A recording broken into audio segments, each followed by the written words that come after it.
வேதத்துல ஒரு மனுஷனுடைய ஜெபம் கேட்கப்பட்டது என்று இருக்கு. அப்போஸ்தலர்களின் புத்தகம் 10:31 வாசிங்க. கொர்நேலியுவே, உன் ஜெபம் கேட்கப்பட்டது, உன் தான தர்மங்கள் தேவ சந்நிதியில் நினைத்தருளப்பட்டது. எல்லாருமே ஜெபம் பண்றோம், ஆனா எத்தனை பேர் தைரியமா சொல்ல முடியும் என் ஜெபம் கேட்கப்பட்டது என்று? ஆனா இங்க தேவ வார்த்தையானது வருகிறது, கொர்நேலியுவே உன் ஜெபம் கேட்கப்பட்டது.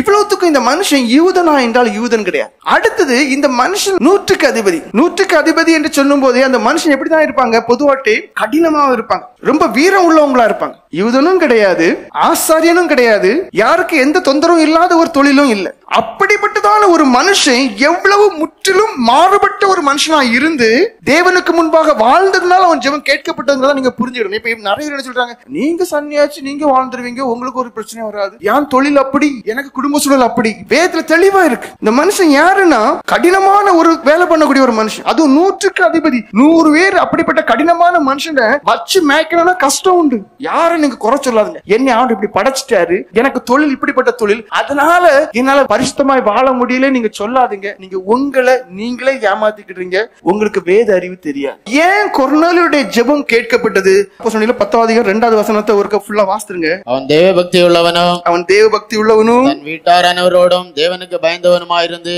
தேவ பயம் உள்ளவனும், ஜனங்களுக்கு மிகுந்த தர்மங்களை செய்து தர்மங்களை கொடுக்கக்கூடியவனும், எப்பொழுதும் தேவனை நோக்கி ஜெபம் பண்ணி கொண்டிருந்தான். எப்பொழுதும் ஜெபம் பண்ணி கொண்டிருக்க. உங்களுக்கு சமையல் வேலை செய்துட்டு ஜெபம் பண்ண முடியலையே, ஆனா அடுத்தவங்க வீட்டுல உள்ள எல்லா குறைகளையும் கேட்டு அடுத்த குடும்பத்தை நாசமாக்க முடியும். 4 குணாதிசயங்கள் இருக்கு. தேவ பக்தி உள்ளவன், தேவ பயம் உள்ளவன், தான தர்மங்களை கொடுக்கிறவன், எப்பொழுதும் ஜெபம் பண்ணக்கூடிய. யாக்கோபு நிருபம் 1:26 வாசிங்க. உங்களில் ஒருவன் தன் நாவை அடக்காமல் தன் இருதயத்தை வஞ்சித்து தன் தேவ பக்தி உள்ளவன் எண்ணினால் அவருடைய தேவ பக்தி வீணா இருக்கும். வாயாடியா நீங்க தேவ பக்தி உள்ளவன் கிடையாது. ஏன் தேவ பக்தி உள்ளவங்க இல்ல? அந்த வாய் அடுத்தவங்களை பற்றியே கடகடன்னு பேசிட்டே இருந்துச்சுன்னா உங்களுக்கு எங்க ஸ்தோத்திரம் சொல்ல ஞாபகம் இருக்கும்? உங்களுக்கு எங்க தேவனை நினைக்க ஞாபகம் இருக்கும்? எங்க உங்களை நினைக்க ஞாபகம் இருக்கும்? என் ஜெபம் கேட்கப்படலையேன்னு சொல்றீங்களே, நீங்க தேவ பக்தி உள்ளவங்களான்னு முதல்ல அதை கேளுங்க. உங்க நாவுக்கு ஒரு அடக்கம் இருக்கா என்று பாருங்க. யாக்கோபு நிருபம் 1:27 வாசிங்க. திக்கற்ற பிள்ளைகளும் விதவைகளும் படுகிற உபத்திரவத்திலே அவர்கள் விசாரிக்கிறதும் உலகத்தால் கரைபடாதபடிக்கு தன்னை காத்துக் கொள்கிறதுமே பிதாவாகிய தேவனுக்கு முன்பாக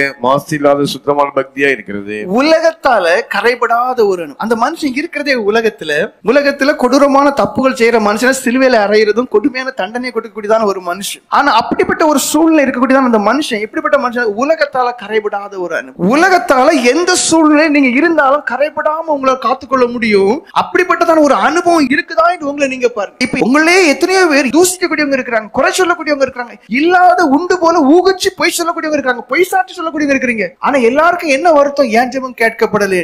நாவ அடக்குங்க.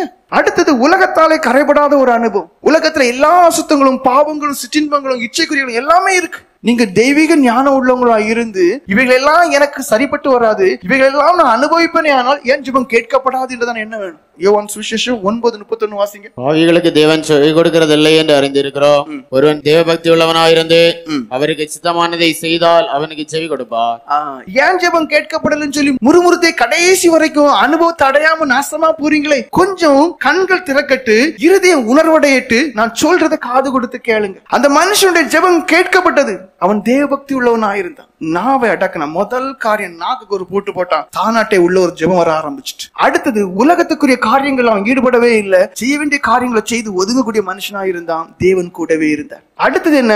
இந்த காரியம் தேவசுத்தமா, இந்த காரியம் தேவசுத்தமா, இந்த காரியம் தேவசுத்தமான்னு சொல்லி ஒவ்வொன்றையும் தேவ சமூகத்துல விசாரிச்சு செய்தான். தேவனுக்கு பிரியமில்லாத விட்டான். தேவன் அவனுடைய ஜெபத்தை கேட்டான்.